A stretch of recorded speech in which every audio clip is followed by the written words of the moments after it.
Congress party అధినాయకత్వం నన్ను మహబూబ్ నగర్ లోక్సభ అభ్యర్థిగా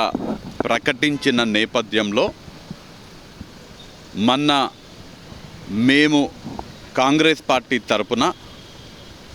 మహబూబ్ నగర్ లోక్సభ నియోజకవర్గంలో చేపట్టిన పాలమూరు న్యాయ యాత్రలో భాగంగా ఆ యాత్రకు వచ్చినటువంటి స్పందన నా మీద మహబూబ్ నగర్ లోక్సభ నియోజకవర్గ ప్రజలు చూపిస్తున్నటువంటి ప్రేమ, నమ్మకము, విశ్వాసాన్ని దృష్టిలో పెట్టుకొని నేను, నా భార్య ఆశ్లేషారెడ్డి ఇద్దరం కూడా ఒక నిర్ణయం తీసుకోవడం జరిగింది. నాకు ఓటు హక్కు వచ్చినప్పటి నుంచి మా స్వగ్రామమైనటువంటి కల్వకుర్తి నియోజకవర్గంలోని షేరి అప్పారెడ్డిపల్లి గ్రామంలో ఉన్నటువంటి నా ఓటుని ఇవాళ మహబూబ్ నగర్ లోక్సభ నియోజకవర్గ పరిధిలో మహబూబ్ నగర్ శాసనసభ నియోజకవర్గంలో మేమిప్పుడు నివసిస్తున్నటువంటి పద్మావతి కాలనీలో ఉన్నటువంటి పోలింగ్ బూత్కి ఆ ఓటును బదలాయింపు కోసం నేను ఇవాళ ఎంఆర్ఓ గారి దగ్గర నేను, నా సతీమణి ఆశ్లేషారెడ్డి గారు మేమిద్దరం కూడా ఓటు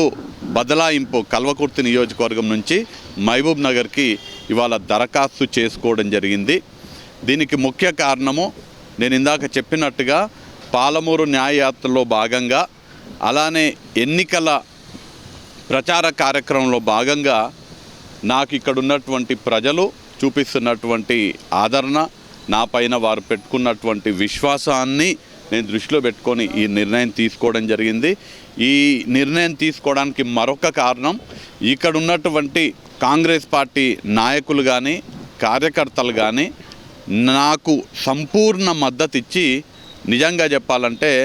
నన్ను కంటికి రెప్పలాగా చూసుకుంటున్నటువంటి